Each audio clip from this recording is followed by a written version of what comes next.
this weekend, a guy who calls himself Brazil's Khabib is going to be taking on a guy who fought John Jones in the past. It's Jailton Almeida, and if you're looking for fight tape, Jailton Almeida, Jailton Malhadinho, or Jailton Jr. taking on Parker Porter. And for Parker Porter coming into the UFC, 10-5 the overall record. He was 35 when he made his debut, and I went, why? What are we doing here? And realistically, what ended up happening was lost the debut to Chris Daukaus in unimpressive fashion, and now he's won 3 fights in a row. And listen, Parker Porter is anything if he's a grinder, because he can fight behind a jab, throws that overhand right, but what he does really well is he tires these guys out with his big body. It's like 2008 heavyweights. And if anybody ever wanted to make an MMA documentary on an obscure heavyweight, it would be Parker Porter. Like, there's 30 for 30s out there. They started off with the King's Ransom, Wayne Gretzky going from Edmonton to LA. There's other ones out there that people love. The Fab Five's by far the best one. The Fab Five is a good one. I'm thinking like 42-1, Buster Douglas versus Mike Tyson. That was good. Or even, I like the Bo Jackson one too. Yeah, the Hungry. The one where they had Kobayashi and Joey Chestnut going at it. Somewhere in between all of that, Parker Porter deserves a spot, because you can look at the losses. An early career loss to John Jones. He has lost to Gabriel Gonzaga, which was Gonzaga's pit stop between losing to Brendan Schaub and then coming back into the UFC. Parker Porter's had a weird, wild run, and I'm glad that we're here for it. But for Jailton Almeida, listen, he weighed under the light heavyweight limit in his last fight when he took on Danilo Marques, the biggest light heavyweight you're ever going to find. And he went out there and took him down with ease and beat him up. And this is the crazy part about it. He's fought at heavyweight in the past, a couple of wins there. He's fought at middleweight in the past. He's fought at light heavyweight. But he said coming into the UFC in an interview with Guilherme Cruz of MMA Fighting, he said that, listen, I'd be fine with fighting at heavyweight. This is like even before Dana White's Contender Series. He said, I'd like to fight at heavyweight because that's the division my friend Carlos Felipe, yikes, fights in. So shout out to your boy. Me and my buddy, we want to fight together, but it's not a team sport, boys, so it doesn't matter. But Jailton Almeida, cool with it. He's just going to be taking on a mammoth of a man in Parker Porter this weekend. You know those stories where it's like this blind person can make really nice art? Like, if you told someone who couldn't see what Parker Porter's name was, they would draw exactly what Parker Porter looks like. Like, there's no questions when you look at Parker Porter and when you know his fighting style. He is exactly what you think of when you think of an old-school heavyweight, but I feel like we do sort of have to give him credit for being much better than definitely I thought he was going to be when he came to the UFC, because like you said, a 35-year-old at the heavyweight division, it's not unheard of by any means for a 35-year-old to get into the rankings, but normally they've been around for years at this point. They're 7-2. They have a certain resume in the division, in the organization. But for Porter, he had some high-level opponents on the regional scene and then just ended up making it to the UFC. And his loss to Chris Daukaus was very bad. He looked a day late and a dollar short. He just was really slow in that fight, it seemed, and I thought that was going to be the story throughout his career, but he really does have exceptional cardio for this weight division, and that's the one thing he can always lean on. Is it always going to look pretty when he does it? Not at all, because it is a lot of pushing forward. It is sort of that level down Marvin Vettori without the finesse. He's going to try to strike into the clinch. He's going to try to take you down.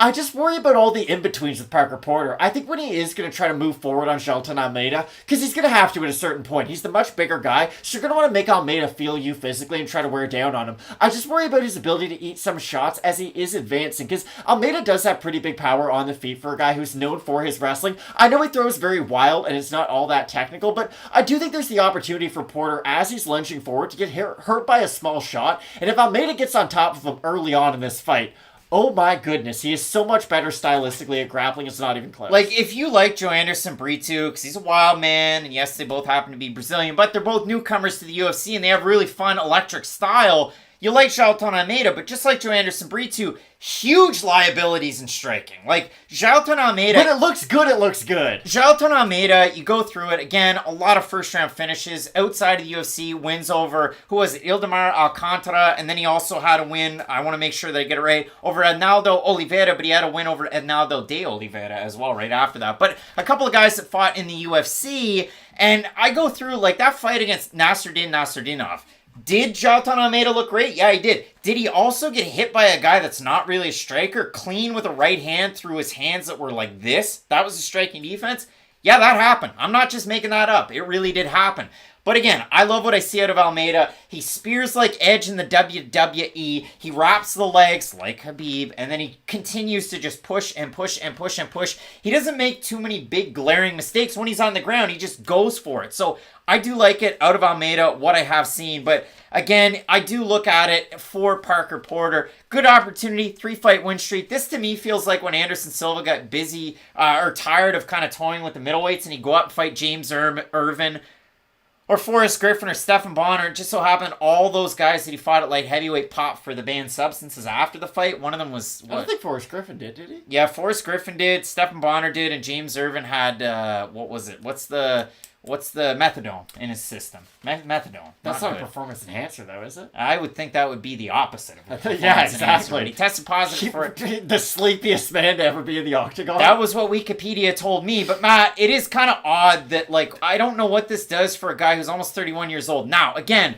this was originally supposed to be Maxim Grishin versus Jailton Almeida at 205. About a month ago, on April 20th, the news was broke that it was going to be at heavyweight against Parker Porter. So, enough time for both guys to get acclimatized and ready for this fight. I look at the odds. Parker Porter opened a plus 250 underdog, plus 464 average on best fight odds. Jailton Almeida opened a minus 300, minus 685. They're cooked. And if we have a look at Tapology, goodness me, for the overall votes on this one, I doubt they're close. I'm going to say over under 90% Almeida. Under. Exactly 90%. 510 total votes, 29% by submission, 61% by knockout for Almeida. For the 10% that have Porter, 57% by decision, 29% by knockout. Matt, I think the odds are a little silly on Jailton Almeida, but I'm not that surprised. I also have him to win in this fight. Parker Porter, for the internet sleuths that go on UFC stats and it has a big old goose egg, 0% takedown defense for Parker Porter. You know why it's 0%? Because nobody's tried to take him down, and he hasn't even had to defend one. So they put 0. That's going to change. They put 0 instead of 100%. So that's why that's there. Don't come at us in the comments section throwing that out there. But I do like Almeida. Again, could Parker Porter outlast him in this fight? Finish him late? Possibly. But I do like Almeida. I like Almeida, but I find it really hard to pick a guy who might be outweighed by 50 pounds in the heavyweight division. Because that's a real fact that we might be facing. Because I don't think Almeida cuts a tremendous amount of weight to make 205. He is very lean. I know he's muscled up, but again, he's not someone who you look at and you go, wow, he cuts an insane amount of weight or gets rid of a lot of extra. So I only expect him to weigh in around like the 218, maybe 220. He could come in like heavier than that, and trust me, I would love that as someone who's about to pick him in this fight. But I do think that size is going to play a big factor in this fight. For Parker Porter, he might weigh in at 263. He doesn't weigh 263 the night of the fight. He is definitely someone who cuts to the weight division. And when you're heavyweight, they don't weigh in at exactly 265 because it's pretty easy to lose a couple pounds of sweat when you are that big. Derek Lewis has talked about this in the past. So I do think Porter, as a guy who does weigh in sort of above the heavyweight limit almost, he is going to have a lot of physical advantages in this fight, but I don't think he has a single technical advantage. I like his boxing more, don't get me wrong, but I don't know if it's something he can stick with for 15 minutes while he's defending takedowns and constantly thinking about the extras that Almeida brings to the cage. So I think the skills of Almeida should be able to carry him in this fight, but I do worry about the size of Porter. Look out for those sneaky front kicks all the way across the cage and the teeps from Jailton Almeida. Both of us going with Brazil Zone to get the win here. But I'm staying away from this one, eating my pop and drinking my popcorn as the opposites attract. And I say